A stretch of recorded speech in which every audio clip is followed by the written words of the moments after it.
त्याला कळू नये का द्यायचं, जा म्हणजे घेऊन जा. दुकानदार हे बिस्किटच्या पुढं फ्री लिहिलंय, ते वस्तू मला द्या. म्हणले वस्तू नाहीये. मग फ्री लिहिलंय ना. हो फ्री लिहिलंय, पण कशामुळे लिहिलंय? Sugar free. कुठं कळतंय मला? इथं सगळे याप्रमाणे भक्ती, ज्ञान, वैराग्य याचं वर्णन आणि वर्तमान कल्पामध्ये सृष्टी कार्याला भगवान शिवशंकरांनी कसं मार्गदर्शन केलं, या सगळ्या गोष्टीचं वर्णन 1000 संवत्सर पर्यंत चालेल अशा प्रकारचा ज्ञानयज्ञ कुठे केला? भगवान सांगितले प्रयागराजला.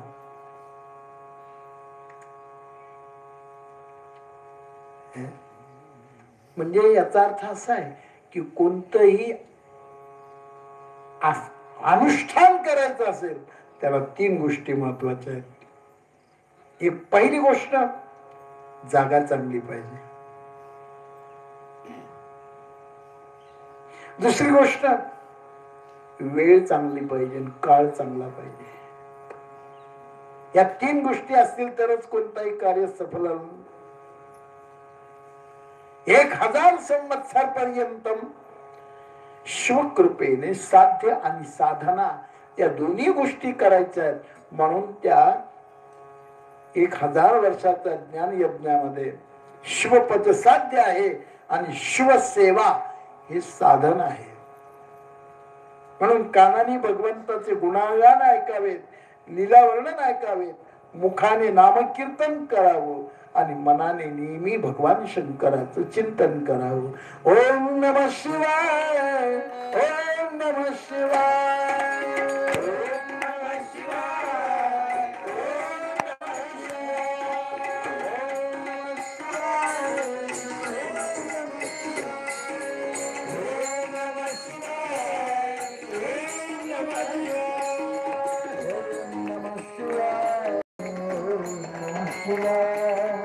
ओम नमः शिवाय, ओम नमः शिवाय, ओम नमः शिवाय, ओम नमः शिवाय,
याप्रमाणे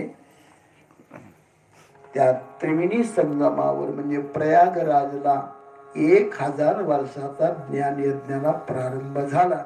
त्याच्यामध्ये सांगणारे कोण होते? सूत मुनी होते. आणि ऐकणारे किती जण होते?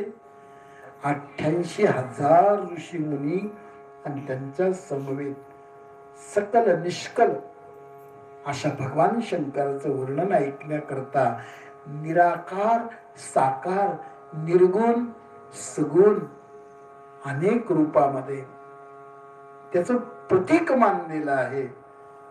आणि त्या भगवान शंकराचं मूळ स्वरूप जाणून घेण्याकरता सगळे विनंती करतात, कारण आम्हाला उद्धार करून घ्यायचा कलियुगामध्ये. आमचा उद्धार कशाने होईल? आमचा उद्धार उद्धार पावे